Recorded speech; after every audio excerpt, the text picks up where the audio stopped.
and happy Friday. It's morning here in the United States, but for Corinna, it's a little bit later in the evening, and it's Valentine's Day. So spread the love, share the vibes, send out the notice that Mavens of Manufacturing is on today. And if you are joining us, please feel free to drop your name and where you're tuning in from in the comments. Also, please, if you have any questions or comments, make sure to share those as well.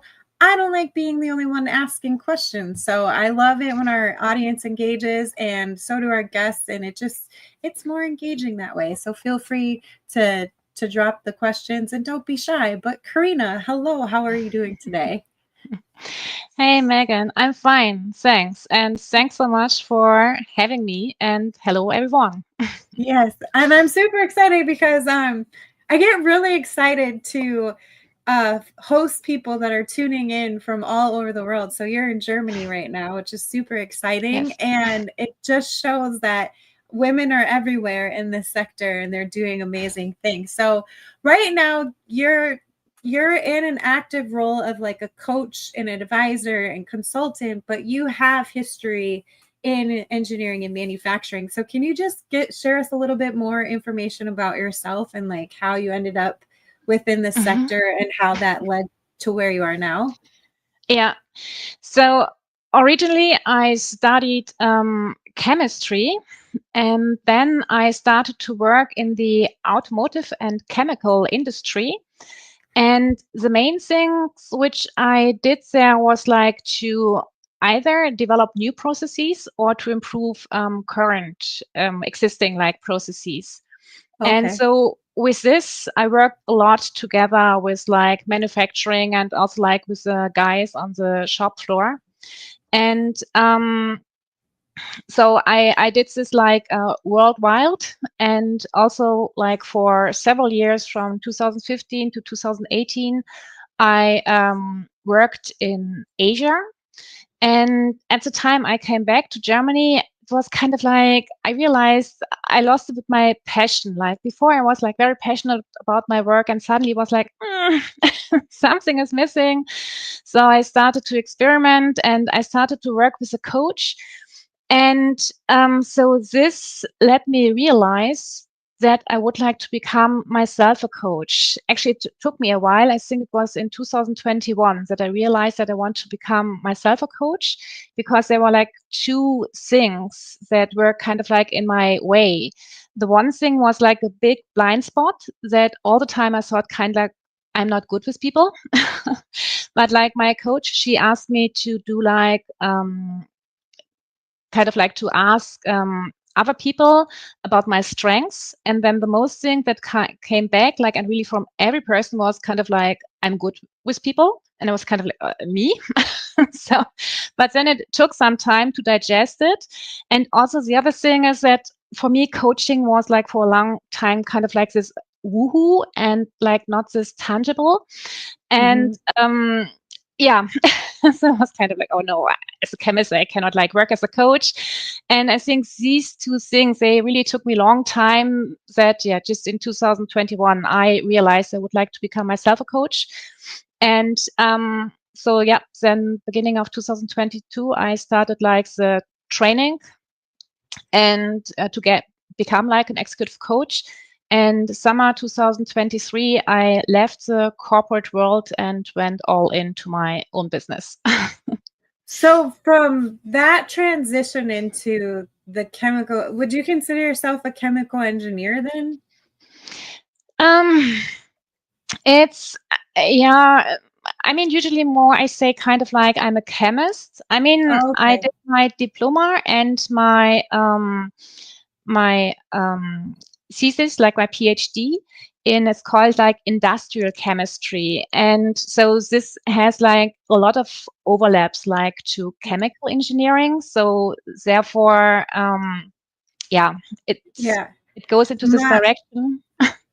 my personal experience with someone who had a similar background in with yours was in photochemical etching, which they needed to know about the solvents and stuff that would actually cut through, well, not cut through, but eat through the metal, and it was just really interesting because he said the same thing. He's like, I'm not really an engineer, I'm a chemist, and he's like, I need to know how all these things work together. So one, we're not blowing things up, and two, it's actually going through the metal and creating the shapes that we want to create. So it was really fascinating and interesting. But your transition from being an industrial chemist then to what you're doing now with helping executives with operational excellence, what were you seeing from that level of leadership that was missing or that they were struggling with that really inspired you to become that coach for them? Like, what were the main things they were struggling with? Yeah, I would really say like those social skills, which, and Okay. I mean, I also have to say I struggled with it like myself. It's not Yeah. natural to me. I really had to train it, and I mean also sometimes like learn it the hard way. But really kind of like these social skills and like having conflicts with like other people, and this can be kind of like with a certain kind of like person, and it's kind of like a recurring like pattern. So Mm-hmm. if there's like this person and they have to work with it, they have this conflict. If it's not there, everything is fine. And then, for example, if they would leave like the job for this person and they would run into a similar person, they would have this conflict again. Or Mm-hmm. also kind of like conflicts with like kind of like all different kind of people, but also kind of like yeah difficulties with communication like bring their point across, or really also kind of like being pigeonholed and by like the manager or team members or colleagues and having difficulties to get out of it. So can you dig deeper into that? You said many professionals feel stuck in a pigeonhole. So what does that actually mean, and how can they break out of that pigeonhole? Yeah, so with the pigeonhole, it's what I mean is kind of like that others perceive them in a special way. And Oh, it okay. can be regarding like their behavior, but also regarding their skills. And so then, yeah, as soon as those other people have like this certain perspective, it's really difficult to get out of it. Mm-hmm. And how to break out of it, to get out of it there alone, I would say it's really difficult. I mean, I would say it's possible when you start kind of like to ask others, like really how they perceive you, to understand this, and Mm-hmm. then to work you out there like step by step, but then also like to speak about it, that other people realize it. Because also what can happen that you already like changed a lot, but people have still this perception of you even if you don't do this thing anymore. So therefore it's also important like to speak about it. Mm-hmm. But if you're really stuck in this pigeonhole, then I would say, or I would really recommend to work with someone to get out of it, because otherwise it can be really hard to get out of it. So with your coaching style, like workplace conflicts, they happen everywhere all the time. And I Mhm. think one of the main things that you brought up too, there are different personalities and there are different ways that individuals handle things. And if you're an executive leader, you have to learn how to balance those different personalities out, especially ones that are so different from you. So can you give us a little bit more glimpse into what your personal approach is as a coach to help professionals navigate some of these difficult interactions? Like, what is your step-by-step process in starting them to understand, you know, Mhm. these are different personalities, this is how we need to really resolve conflict within our workplace? Mhm. I mean, if it's like about these difficult interactions and resolving like these conflicts, like the first thing what I do with them is like to help them understand like the other person, like Okay. the position, style, and world. Like, what are their aspirations? What makes them feel validated? How do they think and communicate? and also maybe what are their relevant behaviors, and but then also like really to understand like your own position, like what do you want to achieve, and like really what is like your smart goal, like specific, measurable, achievable, realistic or relevant and time bound, and also like what are you willing to be flexible and where not. And based on those two ones, then it really depends on the situation. Either um, I I ask like further questions, kind of like that they understand like what this other person would gain from this. If it's like, for Okay. example, a conflict to be solved, or really based on those first two items, like to understand what is like their common ground. And I mean, especially if you work together, like for a company, this could be really like, for example, your vision that overlaps like what is possible for your team. Um, and when this is clarified, what I do with them is really like to role play that then they can train it with me. And so, yeah, that's like the approach which I do, like, especially for those situations. Do you have examples of like role playing exercises, and like how do you get the shy individuals really comfortable doing that kind of stuff? Because I've been part of those teams where they brought in an expert and they wanted us to do these role playing activities, and some people are just like, I'm not doing that, like no way. Like it was really uncomfortable for them to do that sort of thing. So what are some of the processes that you have to really get people to step outside of their comfort zone? Yeah, that's interesting that you say this. I mean, maybe because so far I did not have any difficulties that they said like, "Oh, I don't want to do this." But maybe it's really because those things usually I do like one-on-one with people, and then Okay. also it's like very often like online, and then at that Mhm. time they know me already like usually like a bit, because usually my coaching program I start like with some other things like to get like yeah, a basis for them that they get those things better. So and therefore I guess it's already like they know me, and so yeah, it just then works out. And maybe also Yeah. kind of like the one-on-one, I guess it's also different when you are in a group and maybe like in a room with like a lot of people.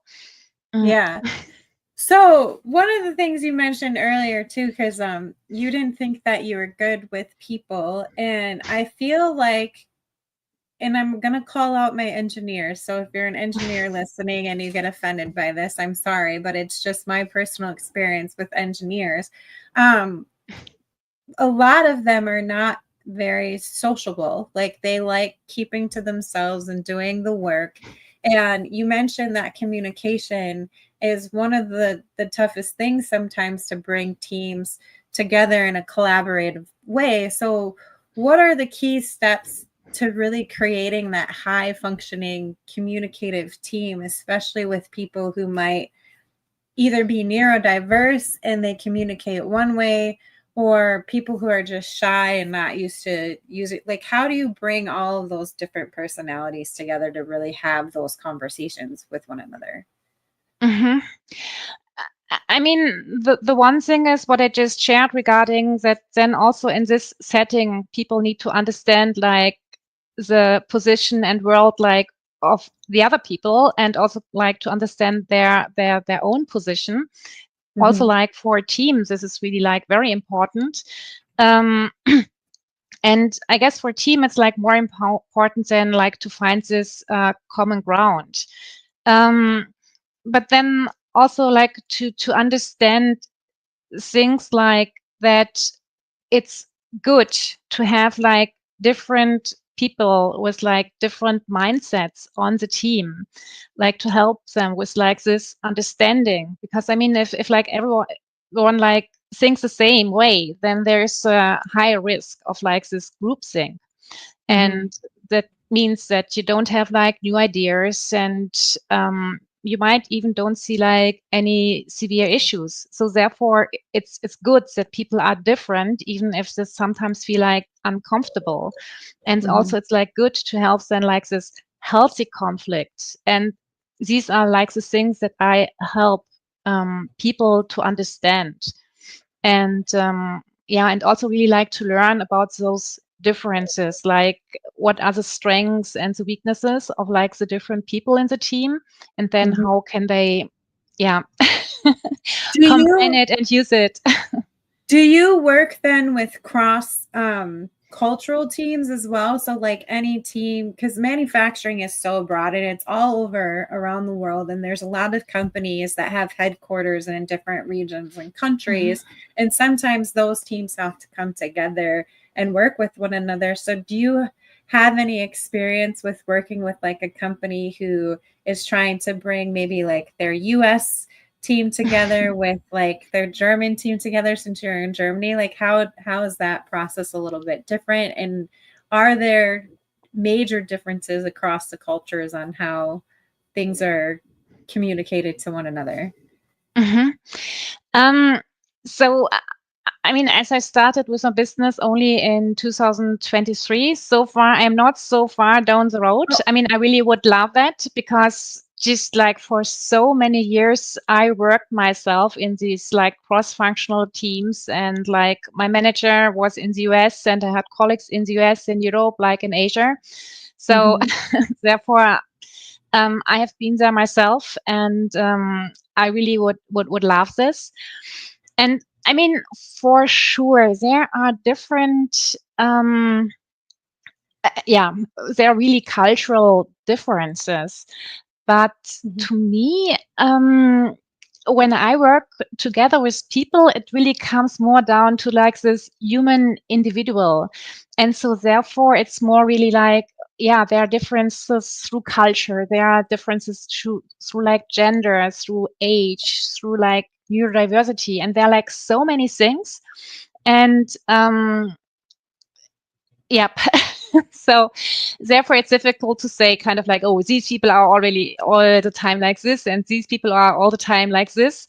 And maybe it's also kind of like with my scientific background that for me it feels uncomfortable to say this, because kind of like statistically I don't have like enough data points to make like a statistically a significant hypothesis on this one. mhm. So this reminds me of the time. So I mentioned before that years back, and there was a comment that came in that I do want to pull up before I get into this story. Hank, hi. Hi, Peyton and Aiden. Thanks for joining us. So Hank has the junior board of directors who are Peyton and Aiden. They're tuning in today. I hope you guys are having a great Valentine's Day. Um, but that reminds me, so I mentioned before, years back, I went to Munich, and it was for an opening of a manufacturing facility that was right by me, like in between Munich and Austria. And first time out of the country, I felt like I was in The Sound of Music. Beautiful place. All the people were really, really nice. The food was fantastic. And one of the nights, the owner of the company invited a lot of the media and their top customers to their ranch that was out there, Mhm. and did a traditional German style dinner, and everybody was sitting at the same table, where here in the US we have our tables separated, so we're not used to sitting with strangers. We're there, everybody was put together at one giant table, and we had to have conversations and stuff, and I was sitting between an Italian man, a Frenchman, and a German, and they just were making jabs at each other, all in good fun, and just commenting on all the differences between the country. And then they were like elbowing me and like just getting a kick out of just me laughing, because it was so fun to like see how everyone was brought together by this event and like working together, and the comments on all of their food that they were saying, like the Italians, like, no, Italian food is the best, like you guys have nothing. And then they were making fun of me because I was from Wisconsin here in the States, so they're like, oh, you know how to, you can drink beer, here, drink some more beer. So it's just like So I feel like if you can be open-minded and curious Mhm. and are comfortable asking questions, you can get over that hump of being like intimidated or uncomfortable. So I just, yeah, I think Mm. it's those moments are fun. One of the things that you do offer is coaching and workshops and presentations. Do you have an example for us that you can share of like a powerful breakthrough moment from your coaching work? Like, is there a recent case study that you can share with us? Mhm. Um, yeah. So um, one example, it would be like from one of my clients, and she had like two issues. The one thing Mhm. was that she did not say anything till kind of like a tea cooker, like everything steamed out. And then she said clearly what she did not like. And it was not very pleasant to work with her. And really just like about 2 weeks after we started with the coaching, like her manager asked already kind of like, what did you do? Like you changed already like for the better. So that she could really change these behaviors already like within 2 weeks.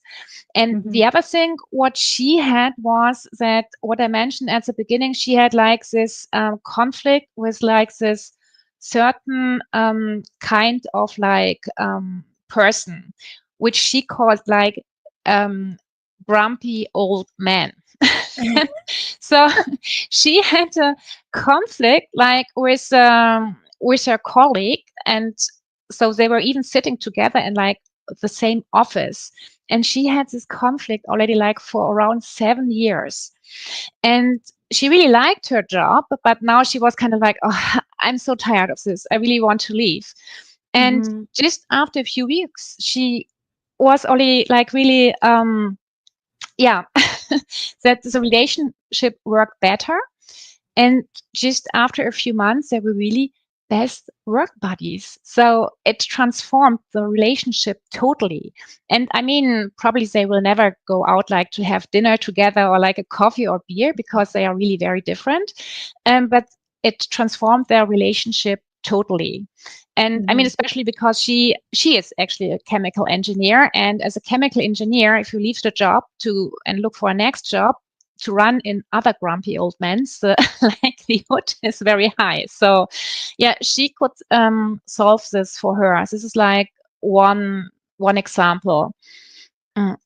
What are your recommendations then, though, for coworkers who just can't and won't get along? Because there are situations, and I've been in them personally, where no matter how hard you try to get two people to like one another or cooperate with one another, they're not going to do it. So, what are your suggestions for those types of situations? Because it can really Mhm. affect the productivity of a whole entire team? Do you like just keep them separated so they're not one near each other, or are there things that they can do to really set those differences aside? I mean, people have to be willing to set those things aside. If they're kind of like, no, I really don't want to do this, then it's like, I think there is this saying that you can bring like the horse to the fountain, but it needs to drink Yeah. itself.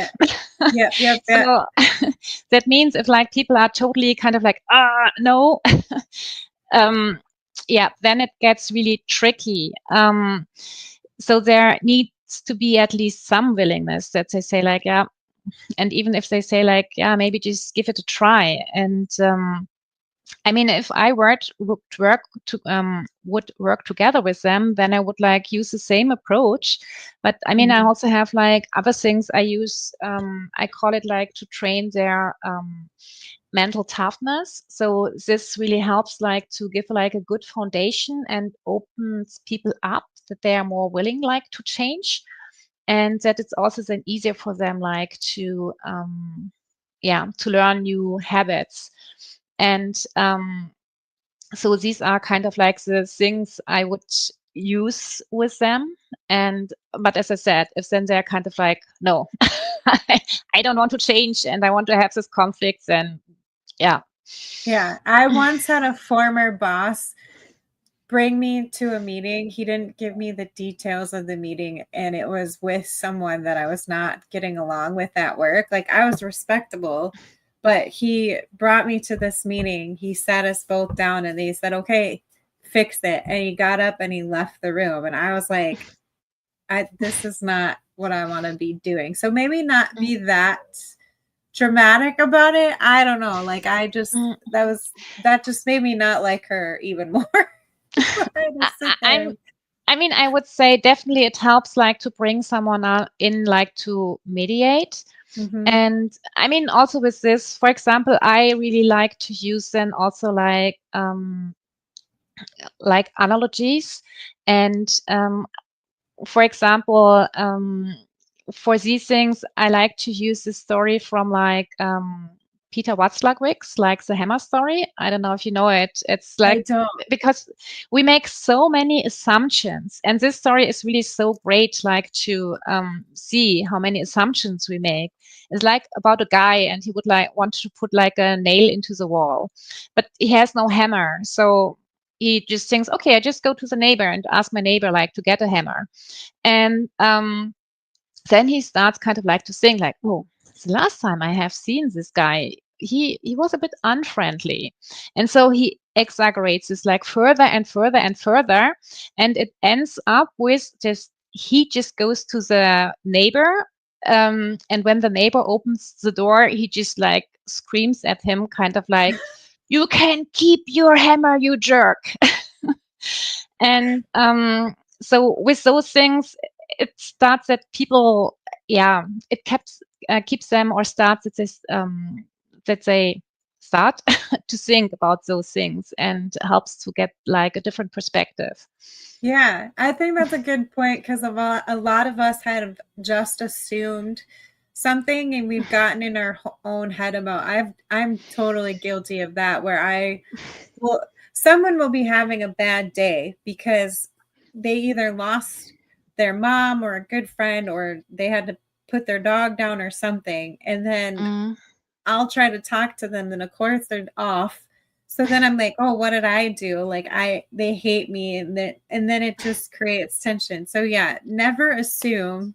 And what's that old saying? Like, assume makes a ass out of you and me. Like, don't do that. Yeah, Kind of. yeah. So one of the things that I love that how you promote your coaching is you say thrive at work and love Mondays again.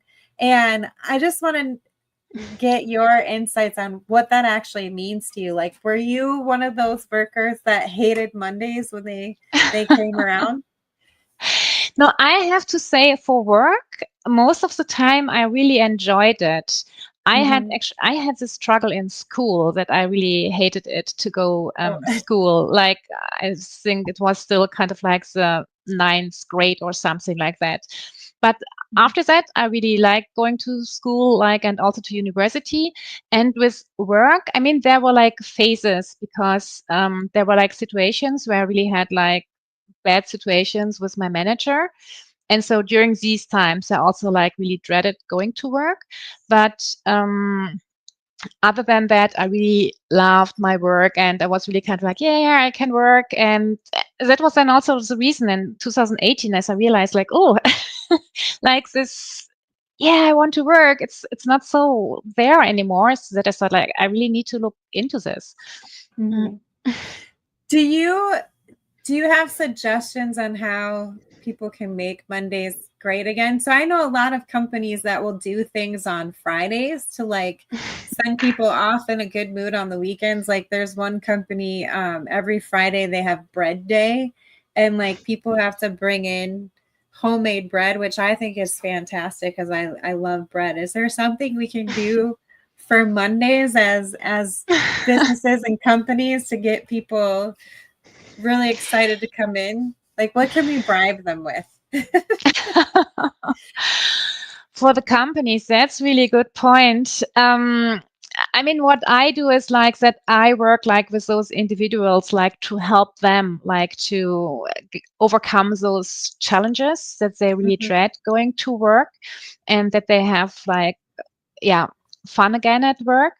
And like for a company, I mean, this is, I would say it's really difficult because people are so different. And what you said, like when you have, I mean, it sounds fantastic what you described, but then there are like people who really don't like the social interaction. So it puts even more pressure on them if they know kind of like, oh, I have to go there and like have to eat like the bread, or I have to even like maybe bring like my own bread. And so Yeah. therefore, like from the company, I would say it's really difficult. And what I do is that I work with those individuals to help them like to, yeah, to Well, overcome their challenges, and with this really enjoy work again.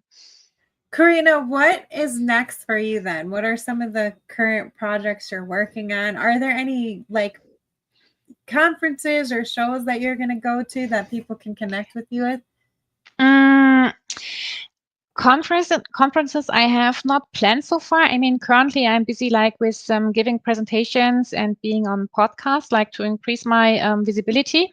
And conferences is something still I have on like my to-do list, where I want to look deeper into where I want to go. I mean, just for example, next week I will be, but that's in Germany. I will give like a presentation in Hamburg for the Project Management Institute, like for the local group there. And in Mhm. April, I will be in Berlin, also like to give there like a presentation for actually the Project Management Institute chapter in Berlin. So this is where you can meet me in person when you are in Germany. But Well, other than that, yeah. how else can people connect with you to learn more about your workshops that you help provide for companies and becoming more of a collaborative team? So definitely on LinkedIn. So like connect with me, DM me. And I mean, I also like post regular content about like these topics. And I also have a homepage, which is like my name, Corinna Freitag, and then .com, and where you also can find like further information, and also kind of like the link to LinkedIn, and like to my scheduling tool, and so on. Mm. Awesome. I'll make sure to include those in the recap article that I'll be either sending out today or on Monday. But Corinna, I want to give you an opportunity to ask our audience a question. So if you had one ask for them, what would that be? If you can't think of a question, what call to action would you like them to make? Um, Call to action. Yep. So actually, yeah, if you like, join my ongoing research. So actually, what I do is that currently I zoom more in, and like Okay. focus more on like I mean zoom in like regarding the workplace challenges, and like focus more on like how poor social skills can hinder chemists and engineers from getting promoted. And so I have research calls on this. And so if you want to join me, then like send me a message via LinkedIn, or like to my email, which is like info at my name, corinnafreitag.de. We would schedule like a meeting and meet like for 30 to 60 minutes. And during this time, I ask like a lot of questions for my Yeah. research. But usually what happens is that during these meetings, that most people gain already like valuable insights on how to navigate their social skills, skill challenges more effectively. And plus, like the participants receive the research findings once they are available. So So if you want that's to with join, reach out. engineers and chemists, or are Yes, you yeah. looking? That's really fascinating. I think that are you gonna write I feel like you should have a book in the future to come out, like how to make Mondays good again or something around that. I should introduce you to Kathy Miller, because she's currently finishing up her second book, and she's talking about within that book positive psychology and how it relates to leadership in engineering and manufacturing. So I'll connect you two, because I think there might be some synergies there with your research and then what she's writing about. So I think that would be like a good place to, and maybe she can connect you with some engineers and Yeah, chemists. So, that well, sounds Corinna, great. Thanks. yeah, this has been a great conversation. Thank you so much for taking time out of your day to join me on Mavens of Manufacturing. I'm really excited to see how you continue to grow and progress with your work, and I hope I see a book coming out of your future later on, because I think it's fascinating that stuff, that research that you're doing. So for anyone tuning in, make sure that you reach out to Corinna. You can connect with her on LinkedIn. If you are a chemist and an engineer and you want to be a part of her research, feel free to connect with her. I will include all of this in the recap article. I hope you guys have a wonderful Friday and a happy Valentine's Day and a great weekend. But tune in next week, because we have another episode of Mavens Manufacturing, and I'll see you guys soon. Bye, everyone. Bye. This episode of Mavens has been sponsored by Fresh Horizons Group. Fresh Horizons Group is a family-run company that was founded on the premise of helping organizations and businesses better tell their story through high-quality branded apparel and promotional items. Freshen up your brand by contacting Fresh Horizons today at freshhorizonsgroup.com.